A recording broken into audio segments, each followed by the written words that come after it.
Okay. Oh, here it comes straight at me. We're at the Love Local Festival still, and we're here with Stu from Reptile Solutions. And what's this little beauty that's coming my way? This is Dora. So she's our little explorer, and she's a species of python called a Stimson's python. So they're I've never touched one before. They feel pretty amazing, actually. they do. They're not as bad as people realise. Not wet or slimy at all. Nice and dry. Yeah. And this one's not venomous or nothing? No, so being a python, completely non-venomous, but some of our pythons do get mistaken for venomous ones from time to time. Different colours, different markings, can be similar to other snake species out there. So yeah, well, some people are scared of diamonds, and I'm not of them, and they're big. Yeah. But, yeah, I know they can't hurt you, but they are a little bit intimidating. They certainly can be. Coming at you. That's right. They're quite beautiful. She's got a little tail. Yeah, she's got a cute little tail on her. Yeah, yeah. And it's when we sort of do experiences like this that it enables people to see this side of these creatures and be able to sort of hopefully overcome some of those fears. Sometimes, getting over those fears can almost be impossible, but even with people that really have strong fears and phobias, even if we can just take the edge off it, sometimes that can be huge for people. So. Yeah. So you've got your business, Reptile Solutions. What do you actually do? Like when I chatted to you the other day, you were hoping to have a nice relaxing day at home with his family, but he's got a call out. That's it. So our business is sort of kind of webbed out in a number of different directions these days. It all started out with reptile capture and relocation and doing private consultancy work. But we've now moved even further into education and promoting awareness and conservation on largely reptiles, but other wildlife species. Okay. So along with our reptile relocation work, we also do a mobile zoo, or we're now a registered mobile zoo in the area, travelling around the mid-north coast. Now this little girl's a nice one, and even if I don't know, is she going to bite me? No? No, not at all. She won't? Okay, but say she was a nasty one somewhere, on the farm, I've come across a snake and it's bit me, yep. What do I do? So the best thing to do initially is just to remain calm and still.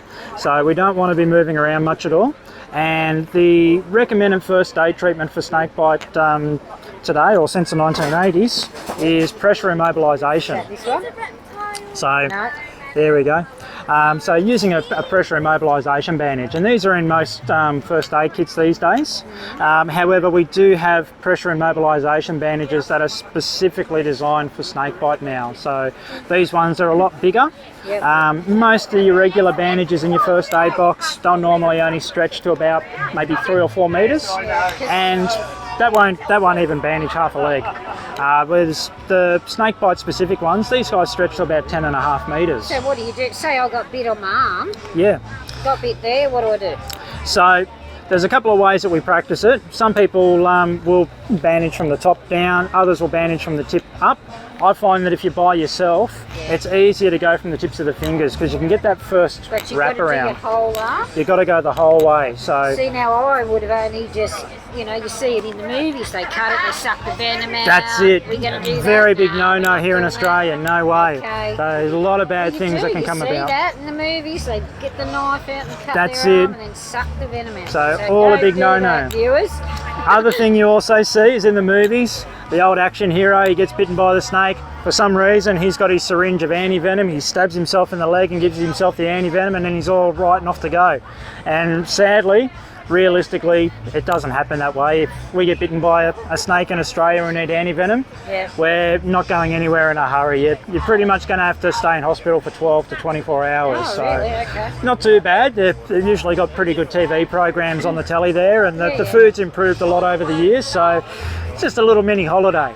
But what they'll do is, so when you first get bitten, keep still, apply the bandage firmly and broadly. You want to put it on about as firmly as what you would do for a sprain, but to be even easier, these days our snake bite bandages have got a little inbuilt marker, and so it actually tells you how to stretch the bandage and to put it on firm enough.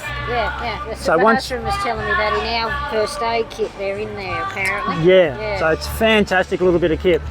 G'day. Just over behind the Lions Club tent. Yeah, so you bandage your arm up. Bandage the arm up. Get Once in the bandage is on, keep still. Oh. Don't get in the car yourself. Get someone to drive for you or call the ambulance.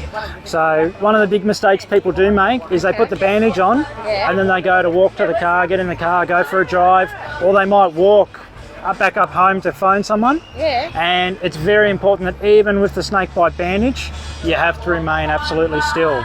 So, because as we're moving around, that's increasing our blood pressure, increasing our circulation, and that can work the venom through the body even though we've got the bandage in place. Okay. So keeping still is very, very important. It's just as important as the bandage. Cool. But we find that sometimes people have tried to drive themselves, and even though they've got the bandage on, some of the venom's got into the body, and sometimes the signs and symptoms can be that people get paralysed or they lose consciousness and they end up basically having a bit of a car accident. Yeah. Sometimes too, it can all be in our head. We get bitten by a harmless snake, but we're telling ourselves we've been bitten by a brown snake, we're going to die if we don't get to hospital, and we get ourselves in such a panic state.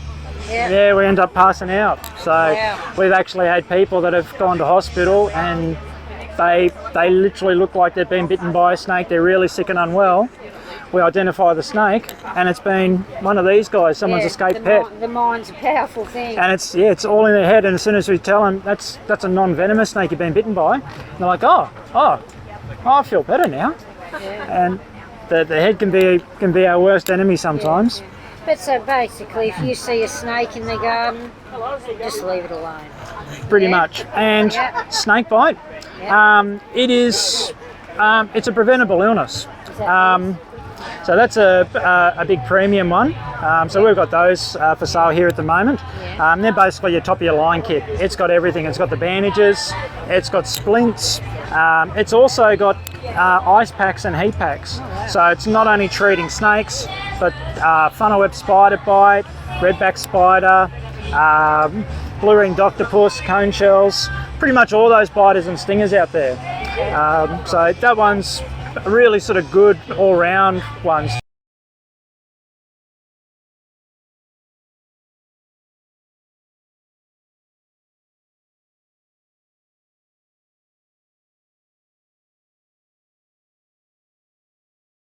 Mottos out there. Yeah. So this is on your brilliant tile. It is. Yep. This is the offer. So this is the one where people with the brilliant tile, they'll get 20% off. They get 20% off. Yeah. So perfect thing for summer. It is. Yeah, and that's because that's the saying, isn't it? Watch out, snakes are about. Watch out, snakes about. That's it. If in doubt, call you. And let them go their own little way, and because they do a good job. They eat the rodents. They do. They play a very important part in the ecosystem. So mice and rats and other creatures out there. Let's see if we get game. How do we contact you, Stu? We can be normally contactable on the mobile.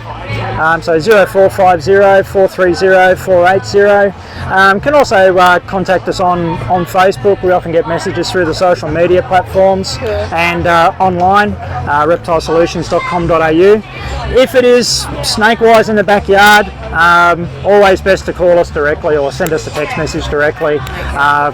If we're in situations where we're unavailable, that phone call coming through or giving us a message, we're usually pretty quick to get onto the phone and pass it on to another catcher. Get someone out there straight away. Let's say you've got a snake in your kitchen or something. That's it. Yeah. So the other thing we also recommend too is wherever possible, if someone can take a picture of the snake.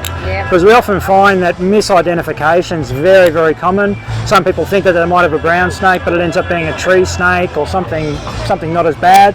And we can actually guide people through over the phone with those ones, and it's kind of like that preventable medicine again, in that with snake catching, not all calls need a snake catcher to come to the rescue. Sometimes it's it just might be a harmless diamond python or a green tree snake. Exactly. Yeah, and then again, we don't want to move those guys out of the backyard or the bush. We want them to stay where they are. So Okay.